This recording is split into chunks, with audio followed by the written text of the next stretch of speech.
Olá pessoal, tudo bem? Eu sou o professor Alessandro Góes, do canal Matemática Góes, e na aula de hoje nós vamos tratar sobre o assunto regra de 3. Um assunto recorrente aí, como eu já disse em outras aulas, em vestibulares, em concursos públicos, e que a gente também utiliza bastante aí para resolver problemas do nosso cotidiano. Nas próximas aulas, que o link está na descrição aí do vídeo, a gente também tem resolução de exercícios com regra de 3 composta. Espero que vocês aproveitem. Vamos lá?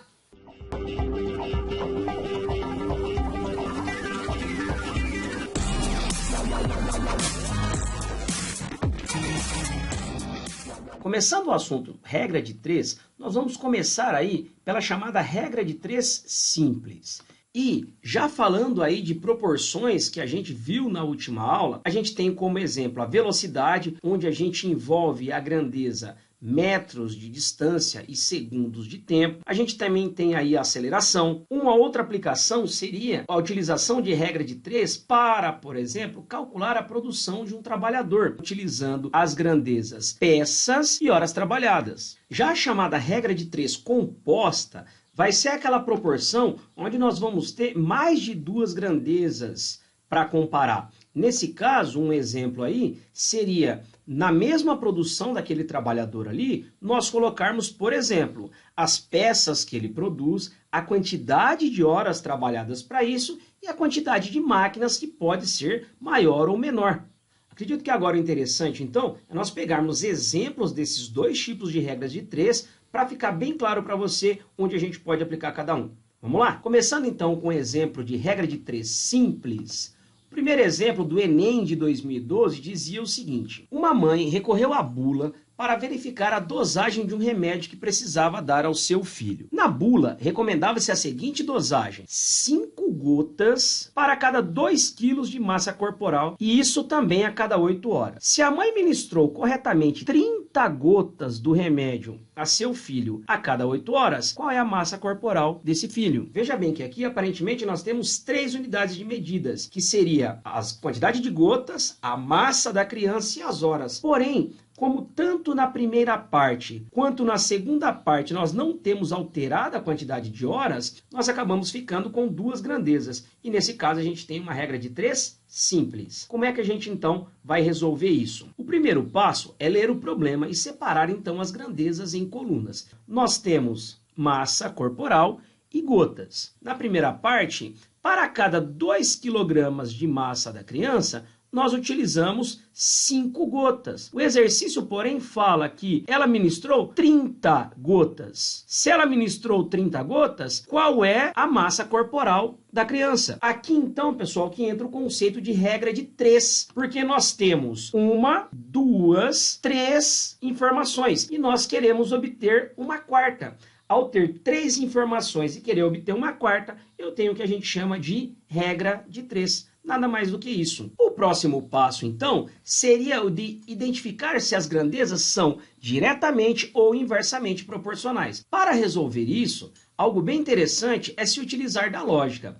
Vamos pensar no seguinte: eu tenho uma criança recém-nascida, de aproximadamente aí, 2 kg, uma criança bebezinha, e para essa criança eu aplico apenas 5 gotas. Conforme essa criança vai crescendo, a tendência é que eu aplique uma quantidade maior de gotas. Sendo assim, então, ao aumentar a massa corporal de uma pessoa, eu tenho também que aumentar a quantidade de gotas. Como eu tenho aumento, eu vou ter o que a gente chama de grandeza diretamente proporcional. O próximo passo, então, é montar a proporção com os dados dessa maneira e resolver. Como é que a gente vai fazer isso? 2 sobre x vai ser igual a 5 sobre 30. Nós sabemos que basta multiplicar isso aqui em cruz. 5 vezes x, eu vou ter 5x, e 30 vezes 2 vai dar 60. No caso, então, aqui eu terei o x igual a 60 dividido por 5.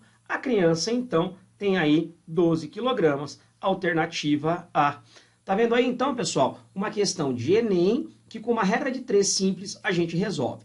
Vamos para um segundo exemplo. No exemplo número 2, a gente tem o seguinte: um agricultor semeou 4 kg de sementes de milho numa área quadrada de 10 metros de lado, mantendo o mesmo espaçamento entre as sementes. Com 18 quilos de sementes, ele irá semear uma área em metros quadrados de quanto? O primeiro passo é separar as grandezas aqui que a gente tem em colunas. Então, eu tenho 4 quilogramas aqui de sementes e eu tenho uma área de 10 metros de lado. Só um detalhe, um quadrado que tem 10 metros de lado, 10 por 10, a gente sabe que a área do quadrado é lado vezes lado, ele vai ter 100 metros quadrados de área. Então, é isso que a gente vai escrever. Para 4 quilogramas de semente, nós vamos plantar 100 metros quadrados de área. O ponto é que com 18 quilogramas de semente, nós vamos plantar quantos? Novamente, você tem 1, 2, 3 informações e quer buscar uma quarta informação. Você tem uma regra de 3. E sendo isso, o segundo passo é verificar se as grandezas são diretamente ou inversamente proporcionais. Vamos pela lógica. Se eu tenho muito mais sementes para plantar, eu vou conseguir plantar uma área muito maior.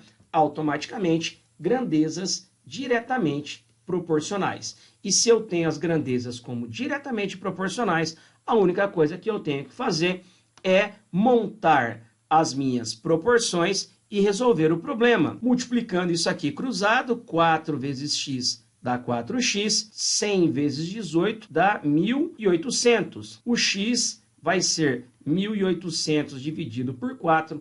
Eu vou ter, então, aí uma área de 450 metros quadrados. Está aqui, alternativa A. Também uma prova da VUNESP, que realiza aí concursos pelo Brasil inteiro. A gente tem, porém, que nem todo caso vai acontecer de sair prontinho assim de cara, porque nesses dois casos que a gente viu, a gente tinha a regra de 3 numa proporção direta, grandezas diretamente proporcionais. E se acontecer com uma proporção indireta, o que a gente deve fazer? Vamos olhar aí. Márcia leu um livro em 4 dias, lendo 15 páginas por dia. Se ela tivesse lido 6 páginas por dia, em quanto tempo ela leria o mesmo livro? O primeiro passo, então, é a gente separar aqui as unidades de medidas, as grandezas, né?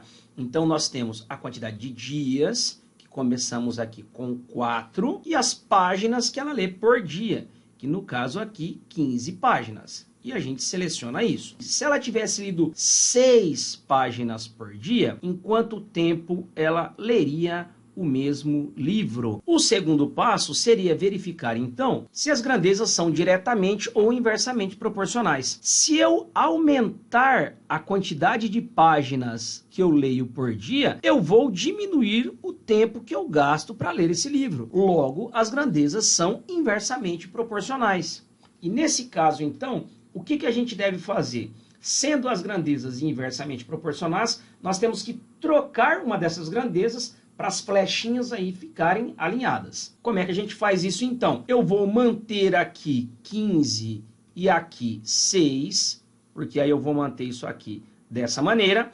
E aqui, como eu tinha 4 e x, eu vou colocar x e 4. E ao fazer isso, automaticamente, eu também inverti as flechas. Estando agora elas alinhadas, eu vou para a última etapa, que é montar as proporções. X sobre 4 é igual a 15 sobre 6.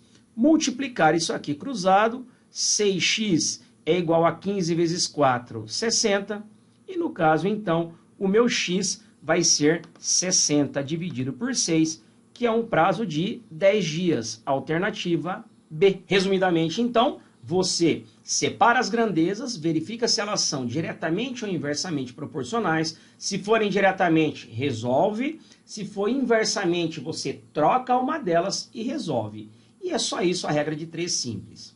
Tá bom? Beleza? Então, galera, espero que vocês tenham aproveitado essa aula com os conceitos de regra de 3 simples e composta e com a resolução de exercícios de Enem, de vestibulares de regra de 3 simples. Na próxima aula, nós vamos resolver exercícios com regra de 3 composta. É bem parecido, só tem uma determinada regrinha que você pode conferir aí na próxima aula, tá ok? Não deixe de se inscrever no canal e deixar o seu like para receber notificações sobre novos vídeos. Um grande abraço, fiquem com Deus e até a próxima.